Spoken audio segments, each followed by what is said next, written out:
Hi, it's Kim from the Shamrock Quilt Studio, and I'm here today to work on Miss Karen again. You know, we're getting really close to the end of this project as far as the top is concerned, and I just wanted to stop by today and share with you some tips about hand stitching the appliques onto the background. So join us in just a minute and we'll go through that. I will also want to show you how to take this off and get started with it. We'll be right back.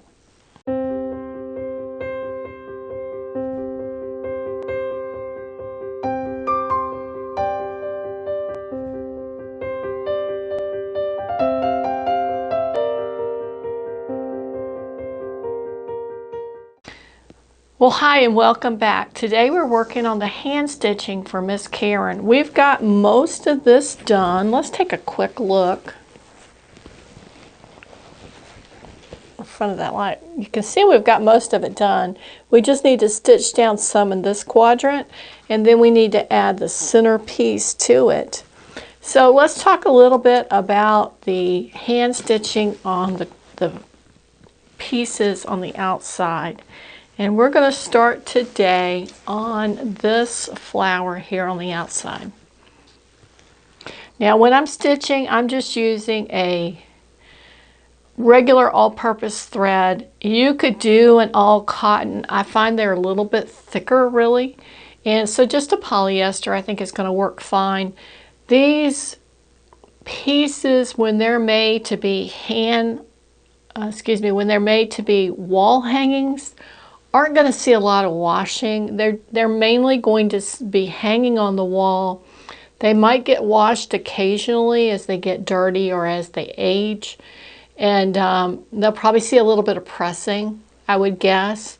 But for the most part, they're not going to see the wear and tear that you might have on a quilt that's on a bed.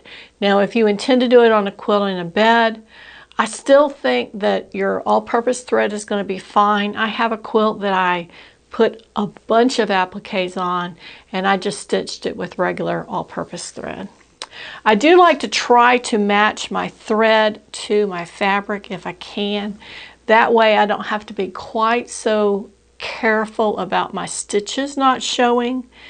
But if you're in a situation where you can't really match the threads, and I always say go just a little bit lighter than your fabric is. Let me grab a couple of examples. Okay, here's two good ones, and I think we can see that here on our overhead. We'll get a little more light maybe. Well, I've got here a light gray and a medium gray, and I find that if I can't match the thread, I can use one of these to go with my fabric. For example, I would probably use the medium gray on the green, the dark green, maybe even the other two greens as well. You see, that really is a fairly good match, even though the colors are different. This one, I'm not sure. I might do the lighter gray on that. Let's do a little check here. And I would probably use the lighter gray on the pink, maybe even both pinks. Maybe this lighter green, definitely the yellow. Look at how that almost disappears on that yellow.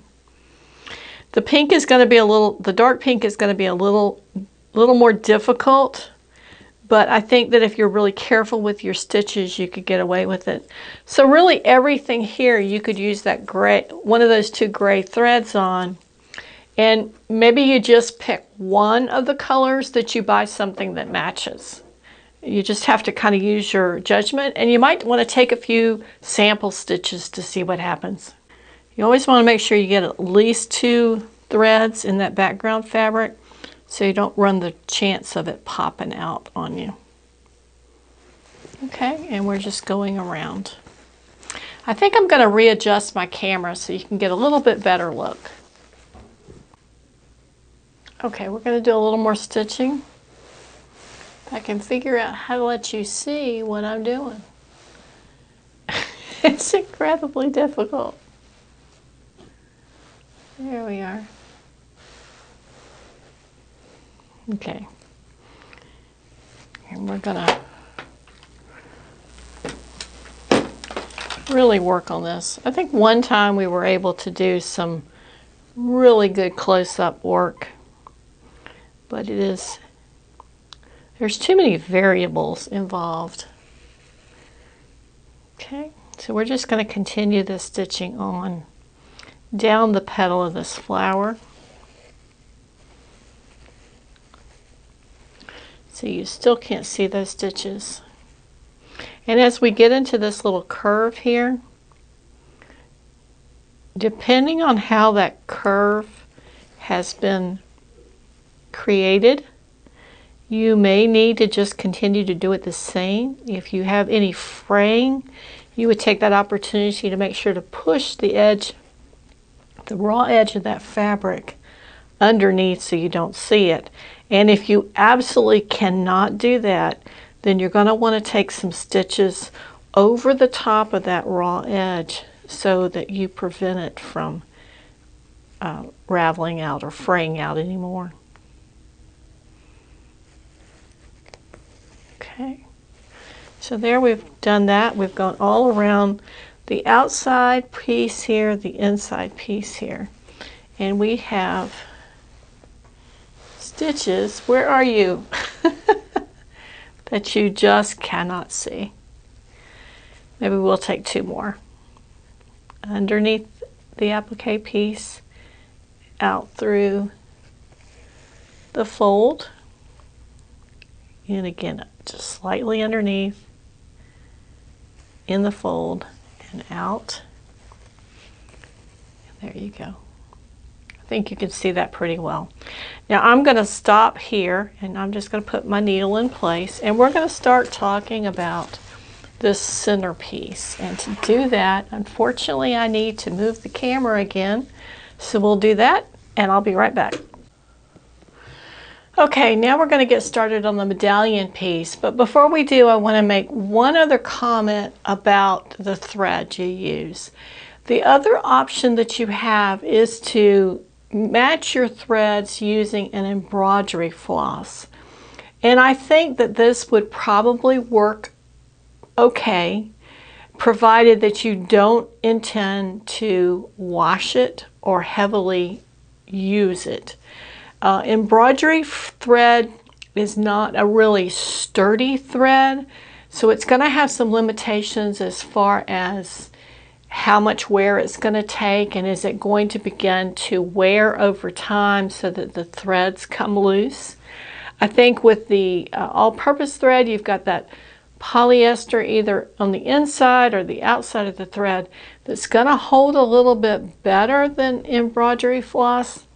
Embroidery floss is generally intended for a decorative purpose, so whether it's sturdy enough for this over the long haul, I would not advise it for anything that's going to get washed a lot, but it might work for a temporary fix or for something that's not going to see that kind of wear.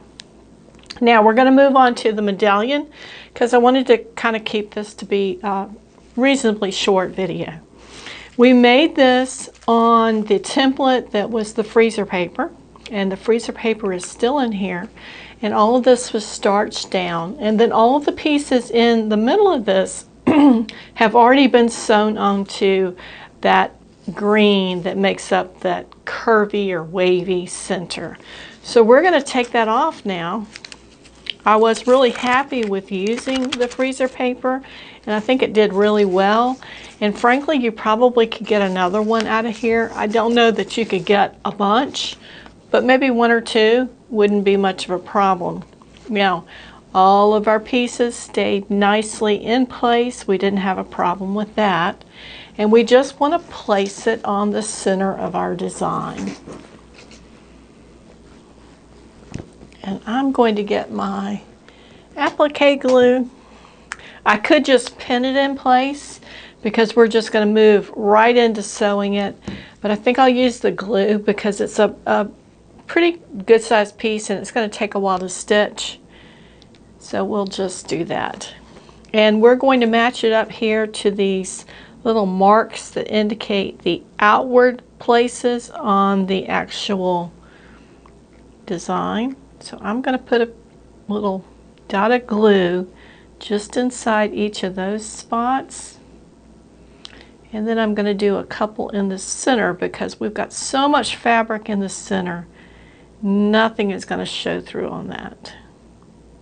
And then I'll put a dot right there underneath those stems. Cover up our glue and we'll move on to placing it. And I'm going to place this one in front of me first and then move on to see it matches here, here, and here. We just need to come this way just the slightest bit. Most importantly, we want to make sure that all of those stems are covered. And I'm pressing hard here to make sure that glue makes contact with what we need it to.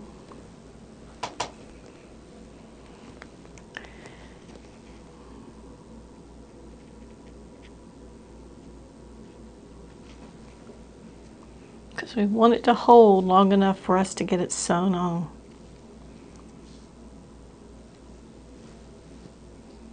That one's good. That one could use a little help. As could this one, and I'm just gluing right there on the edge of that stem. Here we go. So that's the first view of the whole design in place. Now we need to sew this down, and we've got 3 leaves over here we need to sew, and then this yellow, but everything else is sewn down. So what I'm going to do is I'm going to go ahead and sew the centerpiece and the leaves and finish up the yellow like I just talked about. And then our next step is going to be working on getting the little blue lines that we have where we've marked our design.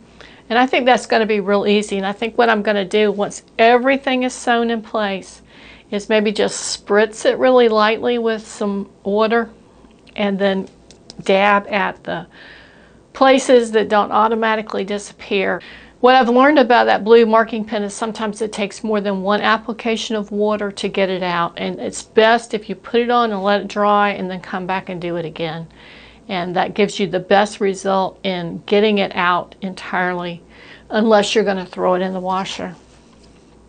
So once that's done, our design is finished, then we're going to start looking at if we need to put a border or we want to put a border on, how big we want to make it. Of course, it's not going to be any bigger than what we see here, plus the border, but it gives us a good idea of what we're doing. And I have really enjoyed this. I enjoyed when we did Miss Kelly with the birds and all, but there were a lot of really finicky pieces. This one was a little more simple, a little easier to put together. It came together much faster, and you could really begin to see the design. I am working on my own design right now that I think is going to be cute, and we'll probably try that in a few months. We want to kind of bounce in and out of the applique with our other types of quilting so we get a wide variety of quilting for our community here. I hope you enjoyed today's show and got to see a little bit about how I hand applique these on. That's one of my favorite things to do. That and putting binding on by hand. For some reason it's very relaxing, and it's something that I enjoy a lot. And we'll be back next week with this, and we're going to make some decisions about borders and binding, and I may even have a border put on by then. I'm not sure exactly what I'm going to do and whether I need more supplies or I've got what I need. But join us then and we'll look over this project. If you liked our video today, give us a thumbs up. Be sure to subscribe, and of course we'll see you next week at the Shamrock Quilt Studio. Bye.